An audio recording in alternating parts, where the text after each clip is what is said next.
संजय जोशी को लेकर आरएसएस और बीजेपी आलाकमान यानी मोदी और शाह के बीच क्या खींचतान चल रही है, ये एक बार फिर खुलकर सामने आ गई। यानी जो दावे किए जा रहे हैं कि संघ तो चाहता है कि संजय जोशी की वापसी हो जाए, लेकिन बीजेपी आलाकमान इसके लिए बिल्कुल भी राजी नहीं है और इसी को लेकर बीजेपी आलाकमान नाराज दिखाई दे रहा है। ऐसे में जब संजय जोशी के जन्मदिन पर बधाई देते हुए कुछ गुजरात के नेताओं ने कुछ पोस्टर्स जारी कर दिए, उन्हें सोशल मीडिया पर बधाई दे दी, तो उनका गुस्सा यानी कि बीजेपी आलाकमान का गुस्सा उन तमाम नेताओं पर और मंत्रियों पर फूट पड़ा। अब इस गुस्से को लेकर यह कहा जा रहा है कि जो नाराजगी वो आरएसएस से जाहिर नहीं कर पा रहे हैं, वो नाराजगी उन्होंने अपने नेताओं पर जाहिर करके आरएसएस को यह संकेत पहुंचा दिया है कि वो संजय जोशी की वापसी के लिए बिल्कुल भी राजी नहीं है। जैसे ही खबर आई कि संजय जोशी का जो जन्मदिन था उस पर बीजेपी के कई नेताओं, यहां तक कि कई मंत्रियों की तरफ से भी उन्हें बधाई दी गई है और उसके बाद अमित शाह एक्टिव हुए और अमित शाह ने जबरदस्त फटकार लगाई है, उन लोगों की क्लास लगा दी है और कई लोगों को तो इस्तीफा देने के लिए भी कह दिया गया है। तो इसको लेकर और भी कई जानकारियां निकल कर आनी है। अविनाश जी, आपसे जानना चाहूंगी कि क्या कुछ जानकारी और क्या वजह है कि संजय जोशी की वापसी के लिए बीजेपी आलाकमान किसी भी कीमत पर राजी होने के लिए तैयार नहीं है? हाँ, जो खबर आ रही है जो एक्चुअल में क्या होता है, जो संजय जोशी का जन्मदिन है वो 6 अप्रैल को पड़ता है और 6 अप्रैल को ही बीजेपी का स्थापना दिवस भी होता है। मतलब दोनों चीज़ें साथ ही साथ ही हैं। और संजय जोशी बीजेपी में काफ़ी लंबे समय तक रहे हैं। 2005 में एक बार उनकी सीडी आई थी, तब उनको निकाला गया था, बाद में उनकी वापसी भी हुई और जब उनकी वापसी हुई थी तब भी ये कहा गया था कि नरेंद्र मोदी और अमित शाह की तरफ से ज़बरदस्त विरोध हुआ था। और जो 2005 में संजय जोशी की कथित सीडी जो मार्केट में आई थी, उसके पीछे भी जो जोशी समर्थकों का कहना ये है कि इसके पीछे भी नरेंद्र मोदी का ही हाथ था कि वो संजय जोशी को किसी भी कीमत पर बीजेपी में नहीं रखना चाहते थे। और अब जब संजय जोशी के जन्मदिन पर बधाई का मामला सामने आया है, उसमें बीजेपी के कई नेताओं ने उनको बधाई दी, जिसमें से जो मुख्य जो नाम निकल कर आए हैं उनमें 2 तो केंद्रीय मंत्री हैं, श्रीपद नायक हैं और दूसरे हैं सर्बानंद सोनोवाल। इसके अलावा जो दिल्ली के सांसद हैं मनोज तिवारी, उनके समर्थकों की तरफ से भी संजय जोशी को बधाई दी है। उनके उसमें से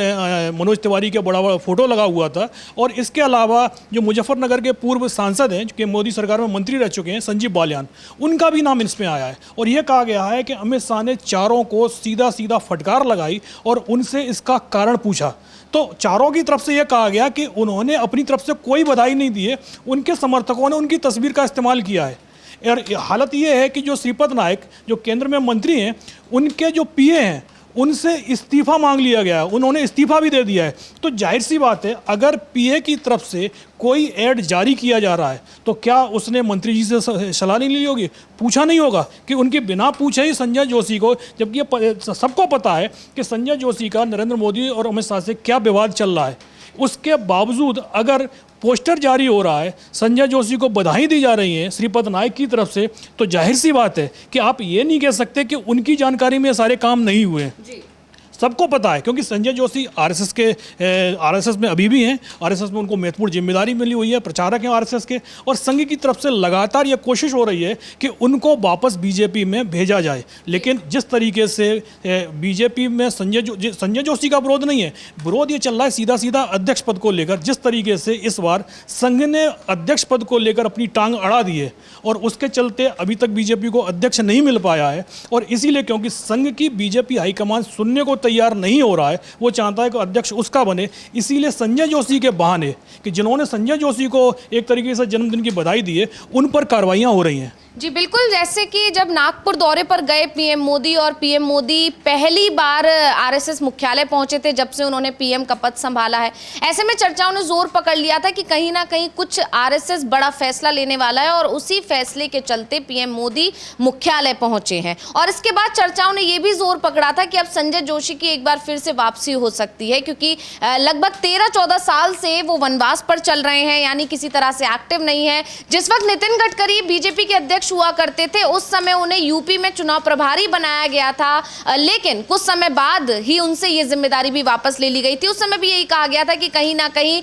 बीजेपी के जो मोदी और शाह हैं, इनके विरोध के बाद ये एक्शन लिया गया है। ये सारी चीजें चली रही थी, लेकिन फिर जब आरएसएस की तरफ से कहीं ना कहीं दबाव बनाया जा रहा है, ये दावे किए जा रहे थे, और उसी को देखते हुए जब बीजेपी के कई दिग्गजों ने, बीजेपी के मंत्रियों ने संजय जोशी के बर्थडे पर यानी कि जन्मदिन पर उन्हें बधाई देकर कहीं ना कहीं उनका स्वागत किया, जो वापसी की बातें चल रही हैं, कहीं ना कहीं अपने इस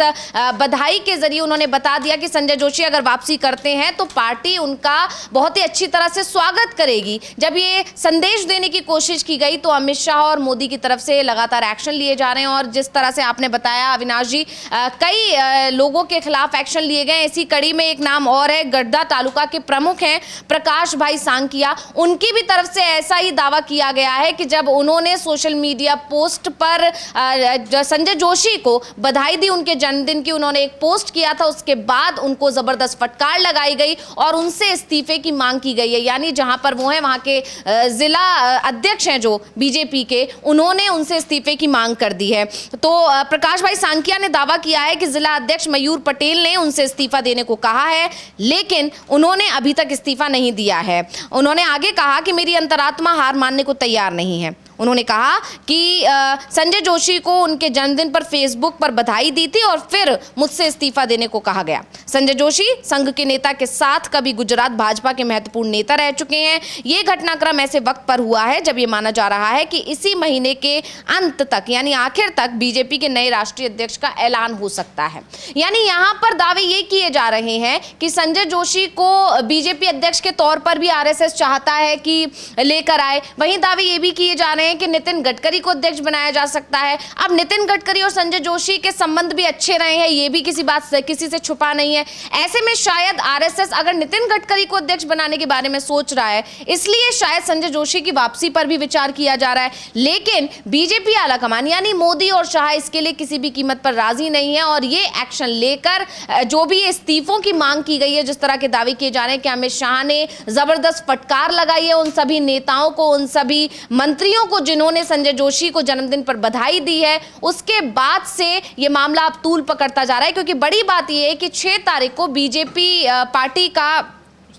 स्थापना दिवस था और उस दिन कार्यक्रम होना था बड़ा, लेकिन 6 अप्रैल को ही संजय जोशी का जन्मदिन होता है, और उसी दिन जहां एक तरफ जो है बीजेपी के स्थापना दिवस को लेकर जो कार्यक्रम था उसके बड़े बड़े पोस्टर्स लगाए गए थे, मोदी और शाह के स्वागत के पोस्टर्स लगे थे, लेकिन वहीं कुछ और पोस्टर्स लगे थे जिनमें संजय जोशी को उनके जन्मदिन की बधाइयां दी गई थी। लेकिन अमित शाह और मोदी को ये पोस्टर्स बिल्कुल रास नहीं आए और उसके बाद से जो है जबरदस्त क्लास लगाई जा रही है। और क्या जानकारी अविनाश जी आपके पास? हाँ, जैसे आपने बताया कि जिस समय नितिन गडकरी बीजेपी के अध्यक्ष थे 2012 में, जब संजय जोशी को यूपी का चुनाव प्रभारी बनाकर भेजा गया, तो उस समय भी नरेंद्र मोदी ने विरोध किया था। उस समय नरेंद्र मोदी गुजरात के सीएम थे और उन्होंने साफ कह दिया था कि अगर संजय जोशी को नहीं हटाया गया तो हम यूपी विधानसभा चुनाव प्रचार करने के लिए नहीं आएंगे। लेकिन नितिन गडकरी ने बात नहीं मानी, संजय जोशी से प्रभाव नहीं लिया वापस, तो नरेंद्र मोदी भी यूपी विधानसभा में प्रचार करने नहीं गए और बीजेपी की ज़बरदस्त हार हुई थी 2012 के विधानसभा चुनाव में।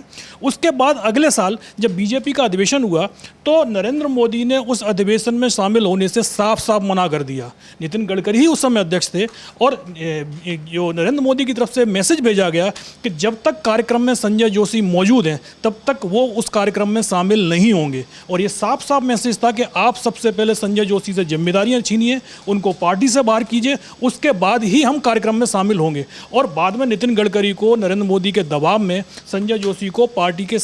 जितने भी पद थे सबसे बाहर करना पड़ गया था। और 2013 के बाद से ही संजय जोशी बीजेपी से बाहर चल रहे हैं। संघ चाहता है कि संजय जोशी की वापसी हो और संघ के ही इसी संकेत पर बीजेपी के तमाम नेताओं ने इस बार संजय जोशी को बधाई दी थी। लेकिन जिस तरीके से अमित शाह और बीजेपी हाईकमान की तरफ से उन सभी नेताओं को चेतावनी जारी की गई है, उनको नोटिस जिस तरीके से भेजे गए हैं, उससे एक चीज़ तो साफ हो गई है कि अब यह मामला संजय जोशी और नरेंद्र मोदी के बीच का नहीं है, बल्कि ये सीधा सीधा आरएसएस और बीजेपी हाईकमान के बीच का मामला फंस गया है। और इसी के चलते आप ये देखिएगा बीजेपी अध्यक्ष के चुनाव में जो देरी भी हो रही है उसके पीछे भी ये एक बहुत बड़ा रीजन हो सकता है। लेकिन जिस तरीके से संजय जोशी पर उनको समर्थकों पर कार्रवाई हो रही है उससे ये तो साफ हो गया है कि बीजेपी हाईकमान संजय जोशी से भी डरा हुआ दिखाई दे रहा है। जी बिल्कुल, और जिस तरह की ये मामला अब तूल पकड़ता जा रहा है, इस पर और भी कई अपडेट्स आते रहेंगे तो हम आप तक पहुंचाते रहेंगे। बहुत बहुत धन्यवाद आपका अविनाश जी, और इसी के साथ मुझे यानी अंशिता को दीजिए इजाजत। नमस्कार।